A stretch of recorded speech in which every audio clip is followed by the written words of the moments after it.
Good morning, everybody. This is RevEssie of New Birth Ministries, and I hope you're doing well today. And I thank God for another day. I thank Him for another morning. Every time my eyes open up and I see the light, I thank God for a new day. And I lay there for about an hour, up to an hour, and pray for my loved ones and pray for Israel, pray for you. I pray for people all around the world to come to Jesus and for Jesus to answer their prayers quickly with the help of His fiery angels. Amen. Hallelujah. And you have God inside of you. You just have to have patience, persistence, and have the peace of God that dwells, the peace that passes all understanding to dwell in you. And God will answer your prayers. God loves answering prayers. I wanted to get on this morning and discuss something that I just saw on YouTube, and I feel that it's worthy of bringing up again, and that is I was watching YouTube, and a brother that I like to watch on YouTube, a young brother, and he's doing really good with his ministry. And people are questioning him. They try to make him look bad. They try to dirty his name. But that brother is on fire for the Lord.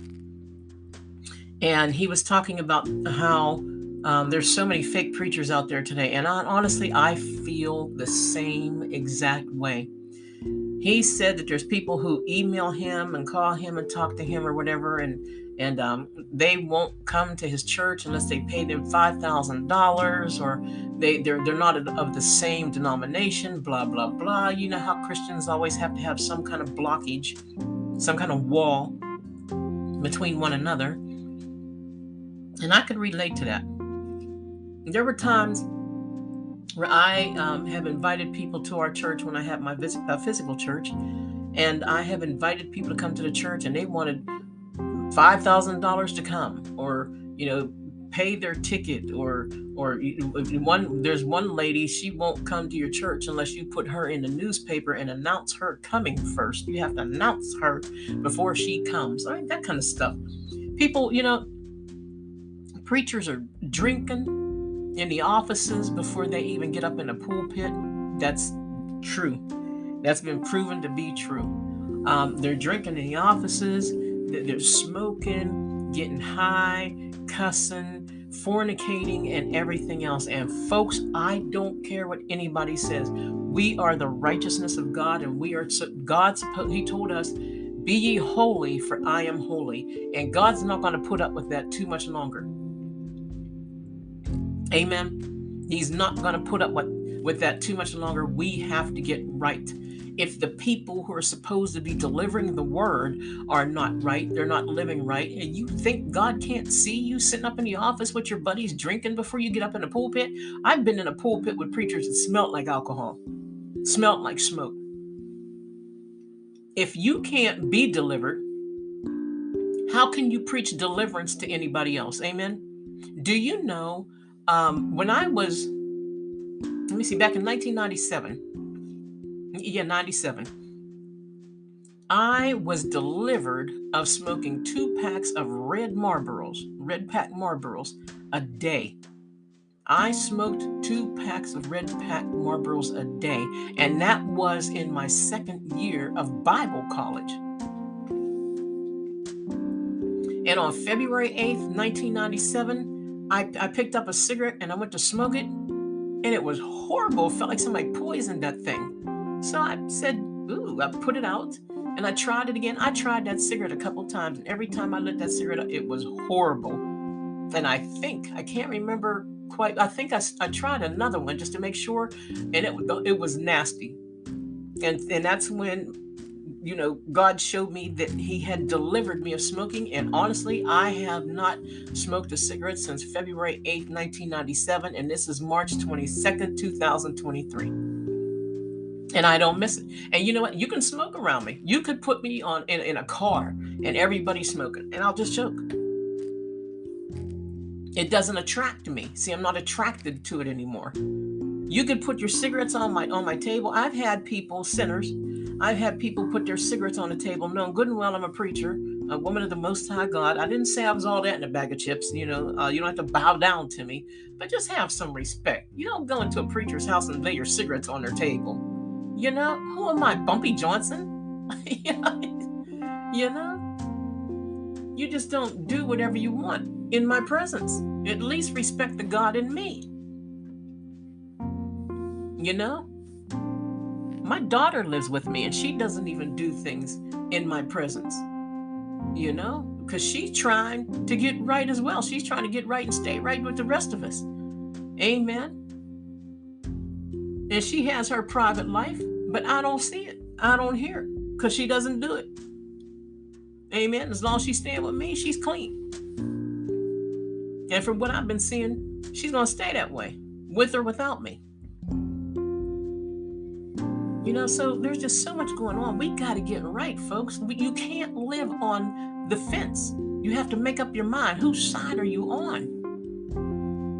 Amen. You can't call yourself worshiping God and hold hands with the devil at the same time. He's not going to allow it to work. God does not live with the devil. The Holy Spirit lives inside of us, and he's not going to allow us to sin on purpose. He's going to convict you, which means he's going to chastise you. He's going to whoop your butt. Okay? And if you keep going out there, if you're a repeat offender, this is why a lot of people go to jail, because they're repeat offenders. They never learn a lesson. And if you go out there and you keep sinning and sinning and sinning, he's going to turn you over to your sin so that you can learn on your own. The Holy Spirit and demons can't live in the same place. Cannot. Demons can try. They could talk to you. You can hear the voice. They can tell you what to do and give you bad thoughts. You can't pay attention to all the thoughts that you get. All your thoughts are not of God, just as all your dreams are not of God. You can tell the difference between a God dream and a fleshly dream. We have to get right. We have to get right. And this guy was talking about being blacklisted. And he said, how can you blacklist me? He said, who's great enough on this earth to blacklist me as a preacher of the Most High God? How do you, look guys, preachers are blacklisting one another. And I feel the same way this brother did. How can you blacklist me? What do you have that's so great you can blacklist me? God is my provider. God is my father. He's my editor. He's my guide. He's my notes when I speak. Hallelujah. He's the inspirations that I get while I'm speaking. How can you blacklist me? Amen. You can tell me you don't like me, or you can say that you'll never invite me to your place, or invite me to your radio show, or invite me to this blah blah blah, you know. But that's not going to stop me. The Apostle Paul was going through so much in his day that they had to let him down over a wall in a basket so people wouldn't kill him. But he kept on going. He didn't let it hurt his feelings. He kept on going. You know, so we have to get right. The leadership in the body of Christ has to get it right, or others will not know what to do. And their blood is on our hands. And I'm telling you now, listening to this, I pray for you. Whether I know your name or not, you're prayed for. Amen. You don't have to say, like when we were little, now I lay me down to sleep. I pray the Lord my soul to keep. If I should die before I wake, I pray the Lord my soul to take. God bless Sally. God bless Jimmy. God bless Mommy. God bless Daddy. God bless Susan. God bless Rapunzel. God bless Raphael. You don't have to do all that. God knows their names. I lift you all up to the Lord. Amen. Hallelujah. Unless I get special. No, when I get special prayers, somebody say, pray for me because I'm getting an operation on my knee or my back or something like that. And if I get special ones, I will lift their name up specifically. But I pray for everybody. And Jesus said, pray for the peace of Jerusalem. I pray for Hebrew, Israeli people all over the world, because my God was one. God the Father sent Jesus the Son down into Israel. Those are his people in the flesh. Those are the people he was born in, walked around, healed, talked to, went to school with, whatever. And I'm going to pray for them. And if you notice, they have one of the most beautiful backgrounds, one of the most beautiful towns, and their foods are beautiful, and they're so creative. I don't know if any of you listening to this feel the same way, but there's something about Jewish people. And I know that's why the devil picks on them. He's highly jealous. He hates them. And this is why they get picked on. I never understood the Jewish and black people not liking each other thing, because I never had a problem with them. And I do see Jews and blacks together, so I'm not going to let that bother me either. I think it's just the hatefulness that some have for one another, the two cultures clashing or something. In fact, this is what, March 22nd, as of Wednesday, March 22nd, 2023. As of Monday, between Monday and tomorrow, Thursday, is somewhere in there is Jesus's original birthday. Go online and find Jonathan Cahn. When was Jesus's birthday? Just look up when was Jesus's birthday, and I have one on my YouTube channel. You can watch that one, and there's another one on there where Jonathan Cahn is being interviewed, and he explains Jesus was born. I mean, Jonathan Cahn he's just an excellent scholar, excellent rabbi. He goes deep into things, deeper than most rabbis I know. And I like Jonathan Cahn, Rabbi Schneider, Rabbi Weiss, and they just tell it all. They just go deep down into it. And he explains why Jesus was born on Nisan 1, which is between Monday and tomorrow. Okay, they say Monday is Nisan 1, and then others say it's Thursday. But this, hallelujah,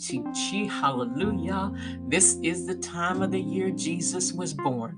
Put it this way, Jesus was born this time of year. Why wouldn't he be? Why wouldn't God send Jesus down into the beautiful springtime of the year where he wouldn't have to freeze? Amen. Where shepherds can actually be out with the sheep, right? Like Jesus was born around this time of year. He died. Think about it. He died around this time of year. Amen. And he rose around this time of year. This is the time of the year where the Israelites were told to get a lamb and cover their doorposts so that death wouldn't come over and take over them and kill them. And this is also the time of year where God got his lamb. Amen. So, I mean, just watch the video. He explains it so wonderfully. Nisan 1. We are now in Nisan 1. Amen. So I thank you for listening. I do want to say, preachers, if you guys are preachers, pastors, teachers, whatever, prophets, whatever prophetesses, look, let's get it together and stop harassing one another. Stop, come down off our pedestals. Too many people were put on pedestals, and some of them getting paid for it, and they don't want to let go of that money. They don't want to be real. They want to be a star in the eyes of other people instead of making Jesus the star. And they're getting paid for it. It's going to be even harder to take some people down because they're getting paid for it. Amen. They're getting paid for it, and they're not going to turn down the money for the fame. Amen. So God bless you all. No matter how you feel, no matter what's been happening in your life, how good you feel, how bad you feel, RevEssie's paying for you. I'm praying for you. My name is EstherRScott, aka Scotty. In the military, in the Marine Corps, they call me that, aka RevEssie, RevEssie, or Reverend Essie. Amen. I am praying for you. If you want to get in contact with me, you want to drop me a line or something, you can write to Reverend EstherRScott, P.O. Box 391, 84 PA, 15330. You can spell out the words 84, or you can just write 84, because this is where 84 lumber, maybe you've seen it on commercials. This is where it's at, actually. This is its birthplace. 84 PA, 15330. Drop me a line. Let me know how you're doing. Send me your prayers, and I will answer them. God bless you. Thank you for listening, and to God be the glory for the things he has done.